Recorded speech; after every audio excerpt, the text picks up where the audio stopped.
Long মার্চে ঢাকা চিটাগাং, ঢাকা রংপুর, ঢাকা খুলনা হয়ে কুষ্টিয়া, এরপর ঢাকা সিলেট ট্রেন যোগে এই 4টি লং মার্চের বিস্তারিত শিডিউল টাইম উল্লেখ করে, দিন ক্ষণ উল্লেখ করে আমরা লিখিতভাবে কোথায় কোথায় পথসভা হবে, কোথা থেকে শুরু হবে, কোথায় গিয়ে সমাপ্ত হবে, বিস্তারিত আমরা ওনাদের কাছে লিখিত হস্তান্তর করেছি। ওনারা আন্তরিকতার সাথেই আমাদের এই মিটিংয়ে খোলামেলা মত বিনিময়ে ওনাদের মতামত, সহযোগিতা এবং পরামর্শ কিভাবে করা যায় সবটাই ওনারা অংশ নিয়েছেন। আমাদের পক্ষ থেকে আমাদের 4টি রুটের যতটা সম্ভাব্য সহযোগিতার আবেদন আমরা করেছি। আন্তরিকভাবে আইজিপির সঙ্গে এডিশনাল আইজিপি কয়েকজনই ছিলেন, কর্তৃপক্ষের অন্য লোকেরা ছিলেন। ওনারা কথা দিয়েছেন উভয় পক্ষের সহযোগিতার মধ্যে দিয়ে শান্তিপূর্ণভাবে হবে, এটা আশাবাদ ওনারা ব্যক্ত করেছেন। এবং পথে পথে পথসভার স্থানগুলো আমরা উল্লেখ করেছি।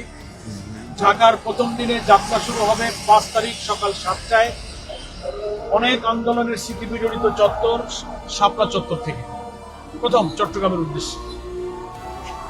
সেটা হচ্ছে প্রথম আমাদের 5 তারিখ। এরপরে তো আরো 3টা হবে। প্রত্যেকটি লং মার্চের আগে আমরা ইনশাল্লাহ ব্রিফ করব, ডিটেলস আপনাদেরকে ইনশাল্লাহ আমরা অবহিত করব। আজকে সংক্ষেপে আমরা এতটুকুই আল্লাহ তাআলার কাছে শুকরিয়া আদায় করছি। আজকে অন্তত পুলিশ প্রধান আইজিপি যতটা আন্তরিকতা এবং আশ্বস্ত করেছেন, আশা করি এই লং মার্চে আমরা পুলিশ প্রশাসনের আন্তরিক সহযোগিতা পাব।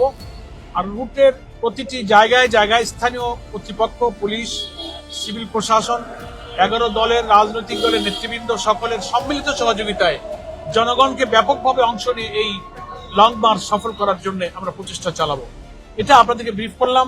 গণমাধ্যম কর্মী হিসেবে আপনারা প্রথম থেকেই বাংলাদেশের গণতান্ত্রিক সব সংগ্রাম, মানুষের গণ আকাঙ্ক্ষা পূরণ করা, আমাদের ভোটাধিকার, আমাদের অন্যায় অসত্যের বিরুদ্ধে সংগ্রামে গণমাধ্যম কর্মীরা সবসময়ই ছিলেন।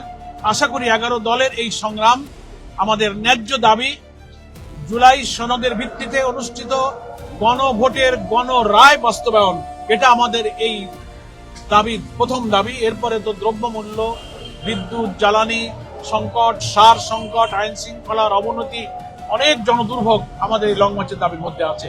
তো আপনারা আপনাদের গণমাধ্যমের পেশাগত দায়িত্ব পালন করে আশা করি জনগণের এই আন্দোলনের সাথে আপনারাও আপনার ভূমিকা রাখবেন। আপনাদের সকলকে ধন্যবাদ।